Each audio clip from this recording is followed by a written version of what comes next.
Hear the word of God as is contained this morning in the scripture from the book of John, chapter 20, verses 11 through 18. But Mary stood weeping outside the tomb. As she wept, she bent over to look into the tomb, and she saw two angels in white sitting where the body of Jesus had been lying, one at the head and the other at the feet. They said to her, "Woman, why are you weeping?" She said to them, "They've taken away my Lord, and I do not know where they have laid him." When she had said this, she turned around and saw Jesus standing there, but she did not know that it was Jesus. And Jesus said to her, "Woman, why are you weeping? Whom are you looking for?" Supposing him to be the gardener, she said to him, "Sir, if you have carried him away, tell me where you have laid him, and I will take him away." And Jesus said to her, "Mary." And she turned and said to him in Hebrew, "Rabboni," which means teacher. Jesus said to her, "Do not touch me, because I have not yet ascended to the Father. But go to my brothers and say to them, I am ascending to my Father and your Father, to my God and your God." Mary Magdalene went and announced to the disciples, "I have seen the Lord." And she told them that he had said these things to her. Hear what the Spirit is saying to God's people. Thanks be to God. Please be seated. We continue our series, Changed for Good, looking at some Broadway shows with a show that hit Broadway in 2016. Dear Evan Hansen is the newest of the Broadway shows that we are featuring during this series. And in 2016, it won all kinds of Tony Awards. The cast album won a Grammy Award. And the story is compelling and complicated. The music is wonderful. Several people have noted that if all you do is listen to the music, you don't really get what the story is all about, and it's true. It's beautiful music, and it centers around this character by the name of Evan Hansen. And at the beginning of the story, at the beginning of the show, we learn of him that he is kind of separated out, that he's kind of lonely and alone. He feels isolated. He feels disconnected from the world around him. And as the story progresses, which I'll talk about in just a little bit, he becomes more and more connected, right? He becomes more and more a part of the community around him. And at the end of the first act is discovered this wonderful feeling of what it means to be a part of something, to belong. And so as we begin here, Evan Hansen is going to tell us what it means to be found with this song from the end of Act 1, "You Will Be Found."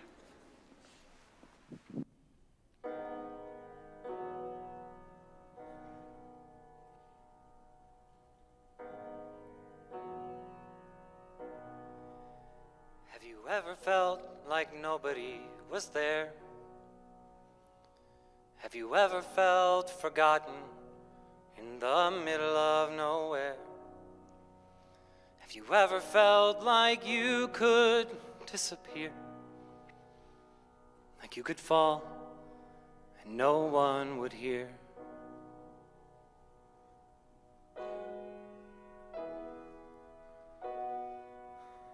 Well, let that lonely feeling wash away. 'Cause maybe there's a reason to believe you'll be okay. 'Cause when you don't feel strong enough to stand, you can reach out your hand. And oh, someone will come running, and I know they'll take you home. Even when the dark comes crashing through, when you need a friend to carry you, when you're broken on the ground, you will be found. So let the sun come streaming in, 'cause you'll reach up and you'll rise again. Lift your head and look around. You will be found. You will be found. You will be found. You will be found. There's a place where you don't have to feel alone. Every time that you call out, you're a little less alone. If you only say the word, from across the silence, your voice is heard. And oh, someone will come running, and I know they'll take you home. Even when the dark comes crashing through, when you need a friend to carry you, and when you're broken on the ground, you will be found. So let the sun come streaming in, 'cause you'll reach up and you'll rise again. Lift your head and look around. You will be found. You will be found. You will be found. You will be found. Out of the shadows, the morning is breaking, and all is new, all is new. It's feeling awfully empty, and suddenly I see that all is new, all is new. You are not alone. You are not alone. You are not alone. You are not alone. You are not alone. You are not alone. You are not alone. Even when the dark comes crashing through, when you need a friend to carry you, and when you're broken on the ground, you will be found. So let the sun come streaming in, 'cause you'll reach up and you'll rise again. Lift your head and look around. You will be found. You will be found. You will be found. You will be found.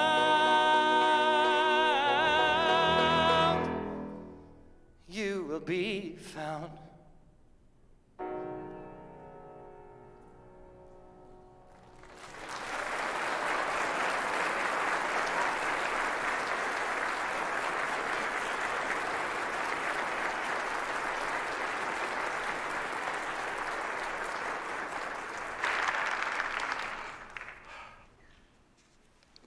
Everybody okay? Whew. Okay.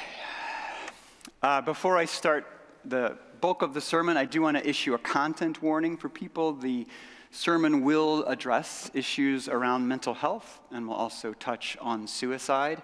And I want you to know that ahead of time so that you can prepare yourself for those topics, however you need to do that. The story of Evan Hansen does involve mental health issues, and so I did some extensive research this week, like the good sermon research that we always do. I Google searched things. And the search that I entered was Dear Evan Hansen and mental health. And I was surprised at the results that came up when I did that search, because it wasn't clear. There's a bunch of different headlines that popped up. Things like, Dear Evan Hansen misses the mark when it comes to mental health. Dear Evan Hansen does an obvious disservice to mental health issues. But also, Dear Evan Hansen, quote, reveals the messy realities of dealing with mental health. And another one, it is a, quote, sympathetic portrayal of someone dealing with mental health concerns. It's just interesting how ambiguous that is, that there are different mental health experts who have different opinions about this show and how it depicts mental health issues. There are a lot of different and very strong opinions about this show. as it turns out. And the character of Evan himself is kind of an ambiguous figure. His motives are actually pretty mixed. He is, as I mentioned before, someone who is on the outside looking in. He feels like he is tapping on the glass and waving through a window while the rest of the world just goes on about its business. He is on the outside looking in. He also deals with anxiety and depression, and for whatever reason feels like he just doesn't belong. And so among the other questions that this show asks is, what makes someone an insider and what makes them an outsider? What defines an insider? What defines someone on the outside looking in? Who gets to draw that line anyway, and who defines those terms? The title, Dear Evan Hansen, is a reference to letters that he writes to himself. Evan Hansen has been instructed by his therapist or encouraged by his therapist to write these daily affirmations. So he writes these letters, Dear Evan Hansen, today's going to be a good day and here's why. And then he lists off sort of why the day is going to be good. Words of encouragement, words of hopefulness, trying to sort of build himself up for the day. And at the beginning of the show, he's writing one of these letters and he actually writes his true feelings, which are exactly the opposite of all that. He writes this letter that says, Dear Evan Hansen, turns out this isn't a great day. And then he pours out all of his feelings into this letter, his feelings of loneliness, his feelings of isolation, his feelings, his depression and his anxiety. It's all contained in this letter that he writes to himself, Dear Evan Hansen. And he just pours it out, and then he prints this letter at school on a school printer. And before he can get to it, another student comes along and takes that letter off of the printer. Now that student's name is Connor. Connor Murphy also deals with his own struggles with mental health. He's also kind of isolated and alone, and he expresses that with anger and bullying, and he's kind of shunned by a lot of the other students. And he takes this letter and puts it in his own pocket, and Evan can't get it. And that's how it turns out that that letter is in his pocket when he dies, because later that day he dies of suicide. He takes his own life. And his parents find that letter in his pocket, and they think that's his note, and they think that he has written that note to Evan. Now, this is a source of great comfort for them, because they didn't think Connor had any friends. They didn't think he had any connections whatsoever, and they are relieved and find some comfort in the idea that, yes, he did have someone that he can talk to. Yes, he did have someone that he could express himself with. And so they invite Evan over, and they pour into him, and they talk about how good this makes them feel, that they were such good friends, and they want to hear more about this son that they thought they knew. And Evan is in this moment confused, and his anxiety kicks in, and he wants to correct this misunderstanding. He kind of struggles to say something to right this situation, but then, of course, it does feel kind of good to be connected to a family in this way. I mean, his home life isn't great. He and his mom don't get along super well, and he doesn't feel connected to anyone else. So here's this family loving on him and telling him how good he is and how good this is, and he feels good about it. So he doesn't correct that misunderstanding. And it begins to snowball, and not just the family, but other students believe that Connor and Evan were dear friends, and so they have this group formed to keep Connor's memory alive, and they invite Evan to speak at this gathering of this group. And he gets up, and that's where You Will Be Found comes into the plot, right? He's in front of this group, and he's describing his own feelings of isolation being transformed by community. And he's framing them as if they're Connor's, but he's naming his own feelings of now finding this connection, finding this community, figuring out that he does, in fact, belong here. He feels found.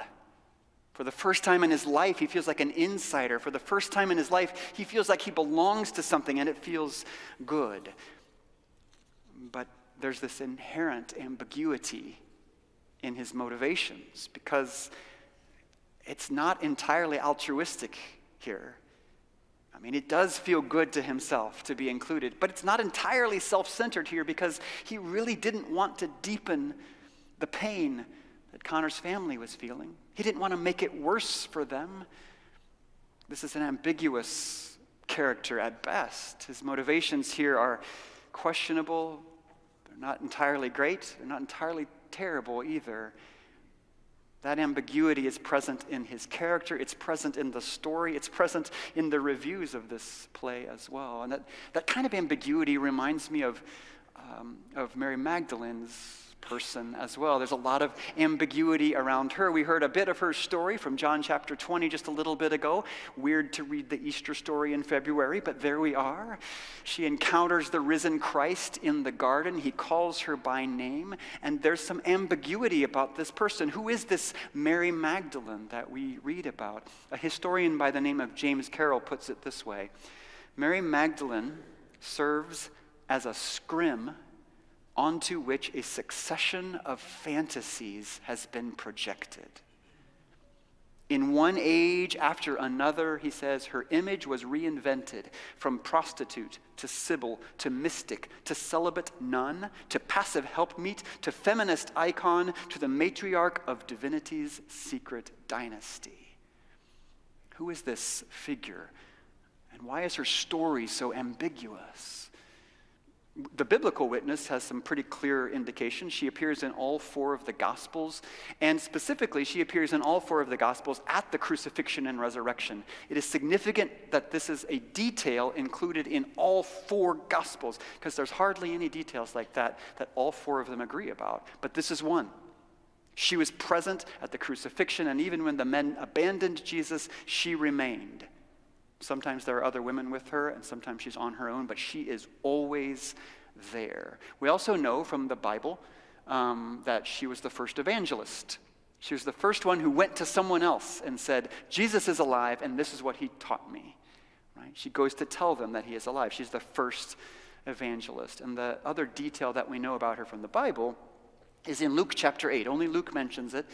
Luke tells us that she was healed. She was healed of 7 demons by Jesus. But that's all we've got of her in like the Bible version of her. However, there's a lot about her in the early church.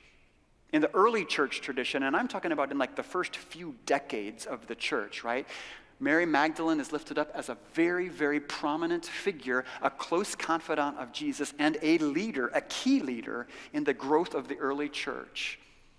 There are other Gospels than just the 4, Matthew, Mark, Luke, and John, that didn't make it into the Bible, that process known as canonization. There are other non-canonical Gospels, and in many of these non-canonical Gospels, she is named as a key leader in the movement. There's in fact one of those that is the Gospel of Mary that centers on her. That gospel was written originally in the 2nd century. We have a copy that is as old as the 4th century, which is also very significant to have a copy of that that's so close to the original. And in that gospel, fascinating, in that gospel, Mary claims to have understood a message from Jesus that she got in a vision, and she's telling the other disciples about it. She says, this is what Jesus really means by that. Well, surprise, surprise, that doesn't sit well with Peter, our dear friend Peter, who's like, oh, he didn't tell me that. Well, why would he tell you and not me? I mean, it's just a woman and all. And Levi is like, listen, Peter, let's just calm down. Let's just come right on over here. And for some reason, I'm not, it's still a mystery to this day. For some reason, that particular book didn't make it into the Bible. Like, for some reason, the process of canonization, a process, by the way, led entirely by men, did not happen to include this Gospel of Mary in the Bible. I'm not saying, I know, just it's a mystery as to why that might have happened. She is lifted up as a leader, and over time, her role is minimized even more. Like over time, not just in the canonization process, but over the tradition, right? Her identity is mixed up with other Marys and other women of the New Testament. Like, we have this kind of connection in our tradition somewhere that Mary Magdalene was a prostitute. It doesn't say that in the Bible. There is a woman in the Bible who was a prostitute, but it's not Mary Magdalene in the Bible, but the tradition kind of teaches that, right? Over time, the church moves her from this inner circle to outside looking in. She's not only not a leader in the movement, she's not even in the 12, in the closest circle, right? Now, recent biblical scholarship has started to reclaim her role, reclaim her significance, including, for example, Dr. Brittany Wilson, who's a professor at Duke. She says, overall, Mary Magdalene clearly played a critical role in a number of early Christian communities as Jesus' favored follower and spiritually astute dialogue partner. Sounds like someone who's an insider to me. Was she an insider? Close to Jesus, a central leader in the earth? Was she an outsider? This reformed person trying to rebuild her life again, right? What difference does it make? Who gets to say who's an insider, an outsider? What makes someone an insider or an outsider in the first place, right? When Dear Evan Hansen hits the second act, things take a turn. You will be found, by the way, that's the end of the first act. If you go out to dinner after the first act, you've missed a whole thing, because there's a lot more, right? Because Evan learned something from belonging to Connor's family, from being a part of Connor's family. He sees them more clearly, and he can see that they're not feeling any closure around Connor's death. He sees their grief more clearly. He sees the harm that is being done to them because of this whole situation. And so he tells them. He tells them the truth. He says, we weren't friends. He explains the mistake. He confesses to them that he did nothing to correct anyone's misunderstanding because something has changed for him now. He's been changed for good. And he understands that belonging somewhere, being a part of community, means that the first thing is do no harm. When you belong to a community, the first rule is always do no harm. And right after that, when harm has been done, you do everything you can to confess and to repent, to ask for forgiveness, and to atone for the harm. Yeah, being found, it changed him. And now he understands more fully what it means to belong. Every time the church gathers and shares the sacrament of communion, we remember what it means to belong. Especially in the United Methodist tradition, where our theology of grace says that all are welcome at the table, that all are welcome here, that everyone belongs. Like Evan Hansen, none of us is entirely altruistic in our motivations of life. None of us entirely selfish. There is a mixture, for sure. And guess what? It doesn't matter. It doesn't matter. You belong. At the table, we all belong. By God's grace, we belong. Just like Evan Hansen figures out, members of the church figure out that the first rule of belonging is do no harm. We can say with confidence that everyone is welcome because we also say the first rule is do no harm, and we cannot say one without the other. We cannot say the other without the one. We all belong here. You can come to the table because you have been found and now you want to celebrate. And you can come to the table in order to be found because God shows up here. And when we receive the sacrament, it also informs the way we live, so that we live sacramentally, so that we live like every place we go is holy, like every table we sit at is the table of grace, the table of the sacrament, where it's true that if you're not strong enough to stand, all you have to do is reach out your hand, and the grace of God will come running and take you home. Because even when the dark is crashing through, like bread that is broken and passed around, you too will be found.